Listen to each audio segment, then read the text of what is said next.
Hello and welcome back to the channel. तर केसांच्या अनेक समस्या असतात। केस पांढरे झाल्यानंतर कोणताही केमिकलयुक्त रंग लावण्यासाठी अनेक जण घाबरतात, पण केसांसाठी मेहंदी अर्थात हिना लावणे अनेकांना योग्य वाटते। हिना केसांना काळे, चमकदार आणि मजबूत बनवण्याचे काम करते। ज्या व्यक्तींना केसांना डाय करायचं आहे त्या व्यक्तीही केसांना मेहंदी लावण्याचा प्रयत्न करू शकतात।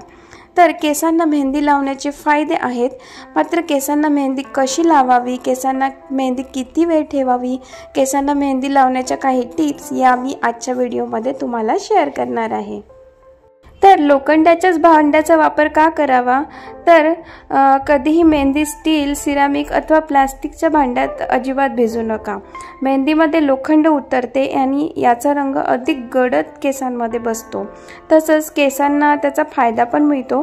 त्यामुळे मेहंदी भिजवताना नेहमी ही गोष्ट लक्षात ठेवा। तर मी लोखंडाच्या कढईमध्ये 2 ग्लास पाणी घेतलेलं आहे आणि 2 चम्मच जे आहे ते मेथी दाणे टाकून घेतलेले आहे। तर मेथी दाण्याच्या पोषक तत्वामुळे केस पांढरे होत नाही। त्यानंतर मी इथे लवंगा टाकलेल्या आहे, 4 ते 5 मी लवंगा टाकलेल्या आहे।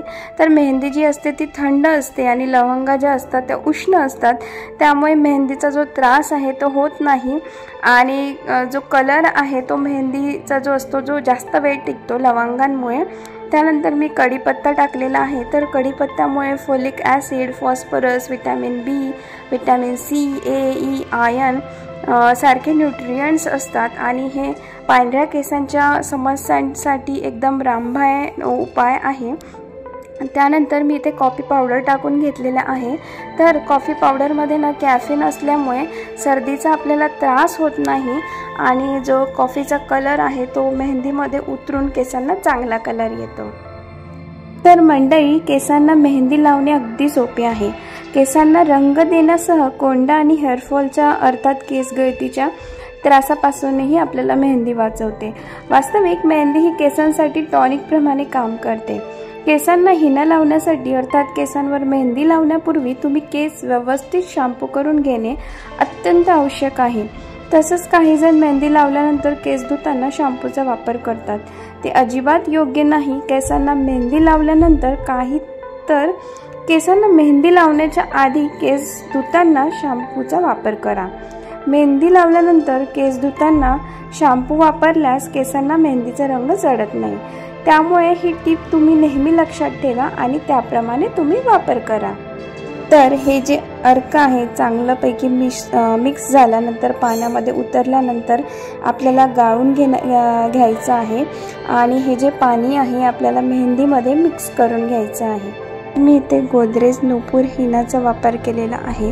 तर यामध्ये ब्राह्मी, शिकाकाई, कोरफड, मेथी, आवळा, जास्वंद इत्यादीचा वापर करण्यात आलेला आहे आणि केसांना अधिक चांगला रंग देण्यासाठी आणि पांढरे केस काळे करण्यासाठी याचा वापर करता येतो। तसंच हे केसांना चांगले पोषण देखील देते। तर ज्या दिवशी तुम्ही केसांना मेहंदी लावणार असाल त्या दिवशी तुम्ही केसांना अजिबात तेल लावू नका। ही अत्यंत महत्त्वाची टीप आहे। मेहंदी भिजवली आणि त्वरित केसाला लावली असं अजिबात होत नाही। मेहंदी भिजवण्यासाठी किमान 6 ते 7 तासांचा कालावधी द्या। केसांना मेहंदी लावण्याच्या आधी तुम्ही रात्रभर अथवा किमान दिवसभर मेहंदी भिजवून ठेवा। असं न केल्यास केसांवर चांगला रंग चढत नाही। बरेच वेळ केसांना मेहंदी 1 तास ठेवून काही जण केस धुतात, पण असे अजिबात करू नका। ज्या दिवशी मेहंदी लावायची असेल तेव्हा रिकामा वेळ असेल असाच दिवस निवडा। आपले केस अधिक मुलायम आणि चमकदार करण्यासाठी तसेच पांढरे केस काळे करण्यासाठी तुम्ही मेहंदी किमान 3 ते 4 तास तरी केसांवर ठेवायला हवी। तसंच तुम्हाला केसांवर हलकासा रंग हवा असेल तर तुम्ही 1 तासातही मेहंदी काढली तरी हरकत नाही, पण मेहंदीचा व्यवस्थित रंग चढायला हवा असेल तर तुम्हाला ही टीप लक्षात ठेवणे नक्कीच गरजेचे आहे। केसांसाठी अंडे जे आहे अतिशय उपयुक्त ठरते। मुलायम आणि चमकदार केसांसाठी नेहमीच अंड्याच्या बल्काचा उपयोग केला जातो। हिना पावडरमध्ये तुम्ही अंडे फेटून मिक्स करा आणि हे केसांना लावा। यामुळे केस अधिक चमकदार आणि मऊ मुलायम होण्यास मदत मिळते। केस कोरडे असल्यास याचा नक्कीच उपयोग करा। मेहंदीमध्ये याचा उपयोग केल्यास तुमच्या केसांना एक वेगळीच चमक आलेली दिसून येते। तर तुम्ही कधीही रात्री मेहंदी लावू नका। रात्रभर मेहंदी केसांना लावून अजिबातच झोपू नका। एकतर मेहंदी शरीरासाठी अतिशय थंड असते। डोक्यावर रात्रभर मेहंदी राहिल्यास दुसऱ्या दिवशी सर्दी होण्याची पण शक्यता असते। त्याशिवाय रात्रभर झोपेत आपल्याला काही कळतही नाही, त्यामुळे अगदी चेहऱ्यावरती मेहंदी येण्याची पण शक्यता असते। त्यामुळे हे चूक करणे टाळा। तुम्ही बघू शकता मी जेव्हा हाताने मेहंदी लावली तर मेहंदीचा जो रंग आहे तो किती चढलेला आहे। आणि आता केसांना मी मेहंदी लावून घेतलेली आहे मस्तपैकी इथे। आणि 3 तासानंतर मी केस धुवून घेतलेले आहे। तुम्ही बघू शकता मेहंदीचा कलर चढलेला आहे आणि जे माझे पांढरे केस होते ते पण काळे झालेले आहे। बऱ्यापैकी छान कलर चढलेला दिसतोय।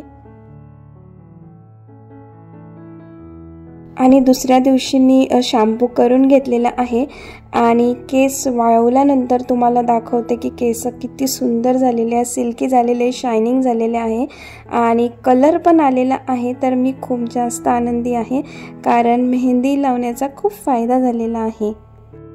तर मी अपेक्षा करते तुम्हाला आजचा व्हिडिओ आवडला असेल तर चॅनलला प्लीज लाईक शेअर सबस्क्राईब करायला बिलकुल विसरू नका। भेटूया नेक्स्ट व्हिडिओमध्ये, तोपर्यंत काळजी घ्या मंडळी।